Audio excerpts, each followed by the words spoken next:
Hello everyone, my name is Mr. McGregor and I teach Modern Studies at Dice Academy in Aberdeen, and this is, I guess, the second part of a couple of videos on what's going on in Ukraine and the Russia invasion of Ukraine. I was kind of really blown away by the response to the first video, and a few people kind of different folks that have watched the first video, and some different students have been asking will there be kind of a second one now that we're kind of a little bit further on in this crisis and things have continued to develop. So I kind of felt now that we're kind of 2 weeks into this and kind of there's a lot that's developed and maybe some things that have changed, some things that kind of are ongoing. It'd be good to do a little kind of update and to see where we are. So hopefully can try and unpack kind of what's happened in these last couple of weeks. But I would recommend going to see kind of the first video, which talks about some of the causes and kind of how we've got into this situation. So hopefully you find this video useful, and I'll try and unpack things in quite a short amount of time if I can. So in terms of what's happened over the couple of weeks since this crisis began, Russia have continued their military advance. They've been coming from the north through their ally Belarus, and their key targets have been the capital city of Kyiv and the second city, Kharkiv. They've been coming from the east, from the Donbass region, where they already had a bit of a stronghold because there's been fighting going on in that region since 2014. And they've been coming from the south, from Crimea, which they annexed in 2014 and took over. And it's from the south where we might say they've had the most military success so far and managed to gain the most territory. And that force is kind of, they've taken the city of Kherson in the south, where there's still Ukrainian resistance, but that's kind of been one of only a few successes that Russia can say they've had in taking key cities. They haven't made much progress in the south towards Odessa in the west, and there's the city of Mariupol, which is kind of in the middle between their southern and eastern forces, that despite them shelling almost constantly, they've not been able to kind of lay claim to the city. But Mariupol really kind of is at the center of kind of what's going on in Ukraine kind of at the moment, as are a number of areas, but kind of it's really a key point to highlight because there we see signs of this humanitarian crisis that has been unfolding in Ukraine, where the people in Mariupol, which has been kind of besieged by Russian troops, there's very little food there because they've been surrounded, there's kind of no water, kind of electricity supplies are all affected, key infrastructure, key buildings, kind of the things that they rely on have been destroyed because of the bombing. There's been attempts to try and get them out and try and create these humanitarian corridors where these people can escape to other countries, but kind of those attempts, there's been problems. The ceasefire that had been organized wasn't upheld, and so people were still being shot, so they had to come back to the city after they tried to retreat. And this has kind of been an ongoing battle with these kind of people in these key cities in Ukraine that have been under attack, people wanting to escape and leave Ukraine, but they've not been able to. And we're at the stage where already 2 million people have fled Ukraine to the west, to other countries, and have left. The majority of those, at least over half, 1 million, have gone to Poland, with others going to other nearby countries and others even going further afield. There were estimates when the crisis began that this number might reach 4 million, but there's a chance it could even exceed that depending how long things go on and depending on the continued severity of the tactics that the Russian military are using. That kind of humanitarian issue is something to focus on, that it's kind of the Ukrainian people who are dealing with the brunt of this. It's them whose houses are being destroyed. It's them whose kind of streets and their communities are being kind of totally thrown up in the air. It's them that are being wounded, and those that are being killed, and it's them who are kind of having to live in fear in these kind of underground bunkers because of the shelling and bombing that's happening. So remember, kind of they are kind of at the center of this, as this is a fight that is still located in Ukraine. The reason why kind of Mariupol has been such a key focus is because Russia wants to link up its southern kind of forces and its southern territory now with its eastern forces and eastern territory to create kind of what we might call a land bridge with Crimea. They essentially want to be able to attach Crimea to mainland Russia. So you might see on some of these kind of maps, whether it's on the BBC or these maps showing Russian gains, you can see this kind of area at the bottom where Russia, you can see they're trying to link up these areas to kind of show that they've been able to kind of bring Crimea in with the rest of Russia. And that will all be part of negotiations ongoing into terms of, is there a way to peacefully resolve this, at least from this point onwards.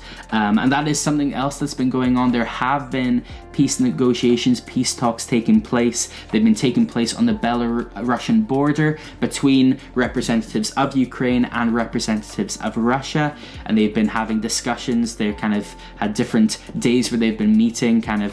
It's been a struggle to see real progress on those talks as of yet, but they continue to engage in more meetings, and say after one they'll have another one, so at least there's that process ongoing. And there's other attempts going on as well. Kind of Emmanuel Macron, the president of France, has been doing kind of his best, as he kind of seeing himself as someone who can have a bit of a middle ground. He's been talking to Putin and talking to Zelensky, the Ukrainian and Russian presidents respectively. There's also been kind of peace talks potentially going on in Turkey and in Israel lined up. So kind of there's attempts to try and bring the two sides together, and at least try and find some sort of way to resolve this peacefully from this point onwards, because the longer that this goes on, it's the people in Ukraine that are being affected the most. So another thing we've seen over the last 2 weeks is a continuation of the sanctions that have been put in place against Russia. These are those kind of economic or financial punishments against Russia for what they are doing in Ukraine. Even just this week, we've seen the United Kingdom and the USA say that they're going to be banning the oil that's coming from Russia, and they're going to be kind of phasing that out. So there'll be no Russian oil coming to the UK and to the USA, and they're also wanting to limit gas that's coming as well, so that they'll be able to get those from different sources from themselves. Both the UK and the USA are big energy producers, but also to be able to kind of any excess demand they have to get those from kind of their allies and their partners. And this kind of, we've seen this in Europe. They're using the same language, trying to phase out Russian oil and gas. And for a couple of the countries, this is really important. For the likes of Germany and the likes of Italy, who have a really big reliance on Russian energy, the fact that they're willing to take this stand shows again that the West and kind of NATO and their allies are taking a very strong stand against Vladimir Putin, the Russian president, and against Russia for the actions they're taking.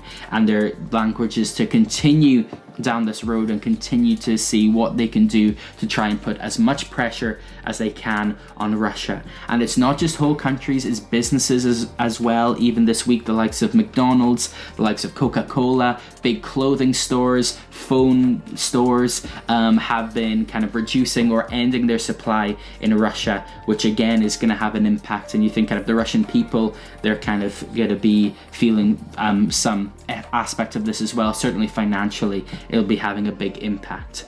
But that leads us on just to another thing that we've seen, is that Russia has continued to clamp down on the freedom of the media in Russia. They're trying to control the message so that people in Russia, they have no choice but to get their information from the government and from what they say is the real story. So that means from the people in Russia, from their point of view, they think something very different is going on. It's not this invasion that has happened that Russia has instigated. This is Russia and Putin responding to the threat of NATO and the chance that they might have put nuclear weapons in Ukraine. And it's this kind of rhetoric, this talk to trying to say it's the West that are the enemy and they are the ones we're just defending ourselves with the special military operation that we are doing. It's not an invasion. And so that's the message that's being told to the Russian people. So you can imagine maybe from their point of view, they're seeing these businesses pull out and they're seeing all of these things happen. They're seeing their currency become less and less valuable. They're seeing their stock market go down to kind of, we're talking kind of record falls here. They see that happening. So are they going to be blaming Vladimir Putin, their leader, or are they going to be blaming the West and thinking it's part of NATO and kind of all this? It's very difficult to gauge how people in Russia are feeling. Some are able to still get the information they need and kind of are able to go around the things in place. But for a lot of people, they maybe just don't have an appreciation for what's going on there because the media has been so controlled. So much so that there was a law passed that if anyone is found saying fake news about the military and what's going on in Russia, they can be given up to 15 years in prison. And so that legislation was just signed in the last week or so.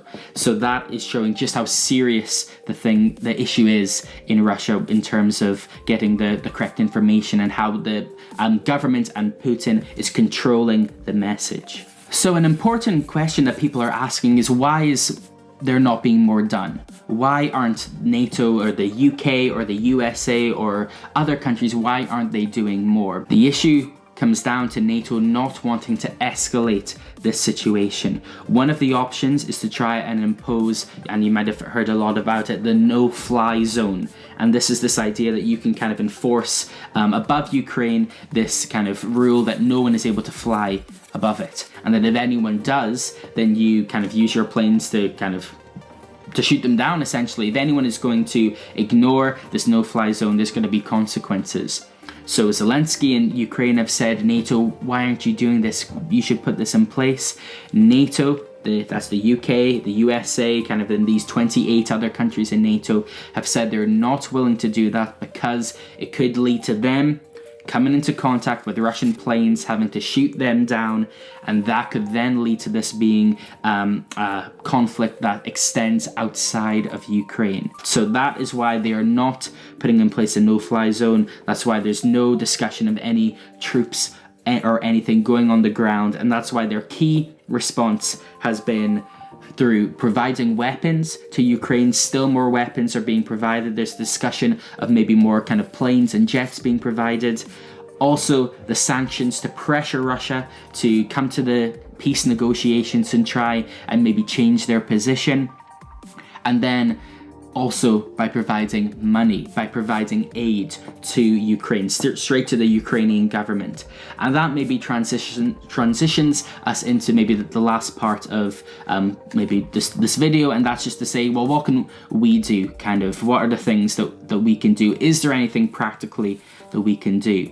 And kind of one of the things that we can do is to give money. If kind of seeing what's happening is kind of moving you and you're like, I want to do something to help, you are able to provide financially and to support Ukraine in their defense and to provide kind of your own aid. So there are a number of places that you can do it, but the Disaster Emergency Committee, the DEC, is kind of the key hub for this, and kind of it would be the place maybe to direct kind of your funding you can give to it. What is really important about it is that it works together with a number of other charities on the ground, one of which is the Ukrainian Red Cross, but there are many, many more that kind of this fund goes to support. And if you give money to the DEC, the Disaster Emergency Committee, the UK government has agreed to match a certain amount of it. For every pound giving, they will give £1. So through that already, I think it's over £130 million has been raised within the UK.